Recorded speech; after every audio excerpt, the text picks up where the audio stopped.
Hello everyone, welcome back to my channel সোনার সংসার। আশা করি তোমরা সবাই খুব ভালো আছো। আমিও খুব ভালো আছি। আমার একটা নতুন ভ্লগে তোমাদের সবাইকে স্বাগত জানাই। পুরো ভ্লগটা দেখো, আশা করি তোমাদের ভালো লাগবে। তো আমরা কোথাও একটা যাচ্ছি, তোমরা দেখেই বুঝতে পারছো। যাচ্ছি আমরা কলকাতা, তাও আবার আরএসি টিকিটে। আমাদের টিকিট কনফার্ম হয়নি, মানে একটা ওয়েটিং ছিল। তো একদম চার্ট প্রিপেয়ার হওয়ার আগে দুটো সিটের মধ্যে একটা আরএসি, একটাই মানে দুজনেরই একটা সিট। তো এই রিস্ক নিয়ে আমরা বাড়ি থেকে বেরিয়েছি। দুর্গাপুর যাব, প্রথমে কলকাতা যাব, ওখানে থেকে তারপরে দুর্গাপুর যাওয়ার জন্য। বুঝতেই পারছো, বাচ্চা নিয়ে আমরা এর আগে কোনোদিন কনফার্ম টিকিট ছাড়া ট্রেনে ওঠার কথা ভাবতেও পারিনি। বাট এইবার যাওয়াটা একটু জরুরি ছিল, আর এই টাইমেই যেতে হতো। আর আমাদের সব কিছুর উপরেই আমি মনে করি ভগবান ঈশ্বর তো আছেনই। তো ভেবেই রেখেছিলাম যে আমাদের সেরকম হয়তো কষ্ট হবে না। তাও কি বলতো, একটা যেন ভয় কাজ করছিল মনের ভিতরে যে রাত্রেবেলা এরকম জেগে বসে যাব কি করে। তো যাই হোক, আমাদের কল্যাণে ট্রেন ছিল 10টা 10 এরকম মতো। তো রাত্রেবেলা ওঠার পরই, খাওয়া দাওয়া করার পরই আমাদের সিট কনফার্ম হয়ে যায়। তো সেরকম কোনো অসুবিধা হয়নি। ওই যে বললাম, একটা বিশ্বাস সবসময় রাখতে হয় যে নিজেদের যখন আর চেষ্টার বাইরে চলে যায়, তখন সে নিশ্চয়ই কিছু চমৎকার দেখাবে। তো সেই চমৎকার হয়েও গেছিলো। আমরা সিট পেয়ে গেছিলাম খুব আরামে, খুব ঠিকভাবে শুয়ে বসে আমরা আসছিলাম। আশেপাশে যারা লোকজনেরা ছিল তারাও ভীষণ ভালো ছিল। সামনে একটা বাচ্চা ছিল, একটু বড় ছেলের থেকে। আরেকজন দিদিও ছিল, সেও নাসিক থেকে বাড়ি ফিরছিল। তো সবার সাথে গল্প করতে করতে এই যে আমরা দেখো নাগপুর ঢুকছি, একদম টাইমে ঢোকা ছিল। আমি যেহেতু তোমাদের বললাম আমাদের কল্যাণ থেকে রাত্রিবেলা 10টা 10 এরকম ট্রেন ছেড়েছিল, তো পরের দিন পুরোটাই ট্রেনে থাকা। তার পরের দিন সকাল 6টার সময় নামবার কথা ছিল হাওড়াতে। কিন্তু ওইটাই টেনশন ছিল যে যদি লেট করে। তো এখন অবধি তো নাগপুর অবধি খুব সুন্দরভাবে আমরা যাচ্ছিলাম। তো নাগপুরে ছেলেকে একটু বেশিক্ষণ দাঁড়ায় বলে ছেলেকে নিয়ে হাজব্যান্ড নেমেছিল। তো এই নেমে একটু টুকটাক খাবার দাবার, একটু ফল একটু কিনে আনলো। এই দেখো যে পুচকেটার কথা বলছিলাম, ওর আবার দই ভীষণ প্রিয়। তো যে যতবারই দই, মিষ্টি দই পেরোচ্ছে ওকে খেতে হবে। ছেলের খেলাও বেশ জমে গেছে দাদার সাথে। এখানে দাদা দাদা দাদা এত জোরে জোরে, মানে ট্রেনের ওই জায়গাটাতে ওদেরই গলা যেন বেশি পাওয়া যাচ্ছে। তো বেশ ওরা ভালোই খেলাধুলা করছিল।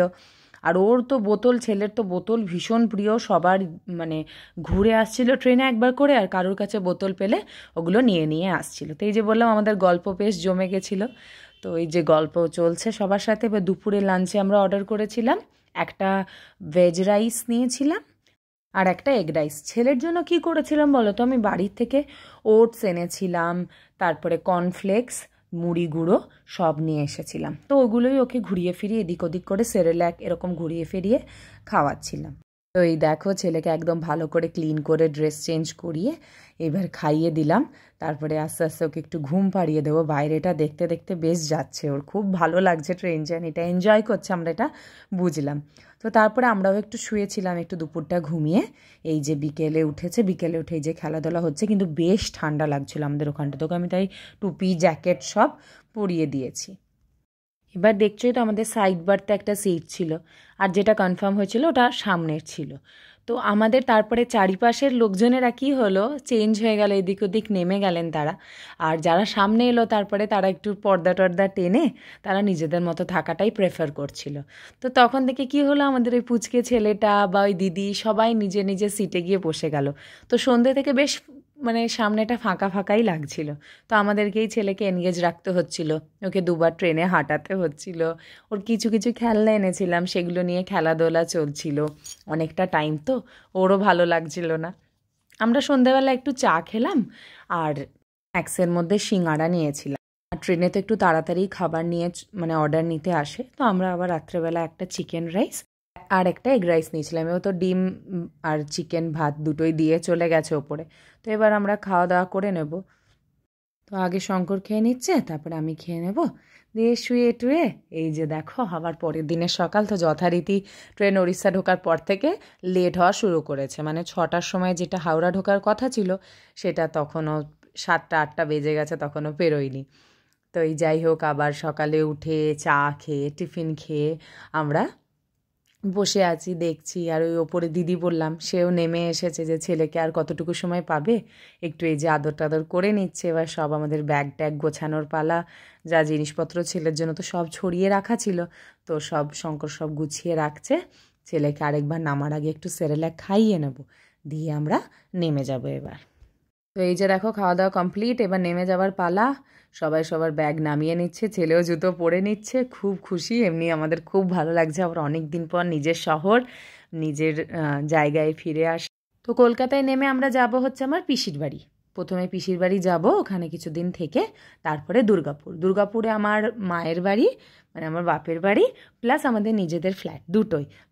তো এই দেখো শঙ্কর সব ব্যাগ নিয়ে নিয়েছে, এবার গুন্ডা হাওড়া স্টেশনে বেশ সুন্দর হেঁটে হেঁটে যাচ্ছে।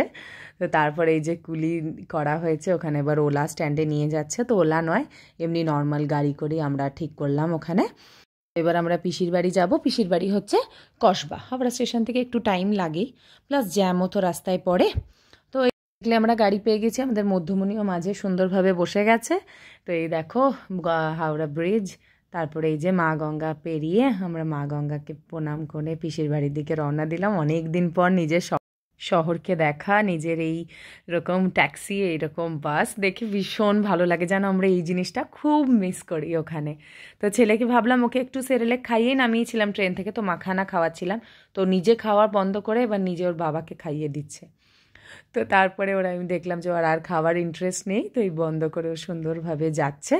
অনেক দিন পরে এলাম পিসির বাড়ি। আমি যখন অ্যাটসে জব করতাম তখন আমি এখানেই 1 বছর ছিলাম। তারপরে পিসির কাছে আইবুড়ো ভাত খেয়ে গেছিলাম বিয়ের আগে, মানে 2021-এ।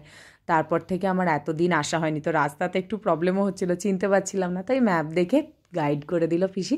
এই দেখো চলে এসছে, এই সাদা বাড়িটা ডান দিকে হচ্ছে আমার পিসির বাড়ি। তো এই পিসিও গাড়ি দেখে তাড়াতাড়ি বেরিয়ে এলো। তো ভীষণ ভালো লাগে, নিজের মানুষ নিজের। আর আমরা পিসি ভাইজির আমাদের প্রচুর মিল, খাওয়া দাওয়ার দিক দিয়েও বলো, দেখতেও বলো, দেখে সবাই বেশিরভাগ মা মেয়ে বলে। তো এই চলে এসেছি। চলো তাহলে আজকে আমার ভ্লগ এই অবধিই থাক। আশা করি তোমাদের ভালো লেগে থাকবে ভ্লগটা। যদি ভালো লেগে থাকে লাইক শেয়ার কমেন্ট সাবস্ক্রাইব করতে ভুলো না কিন্তু। টাটা, তোমরা সবাই খুব ভালো থেকো।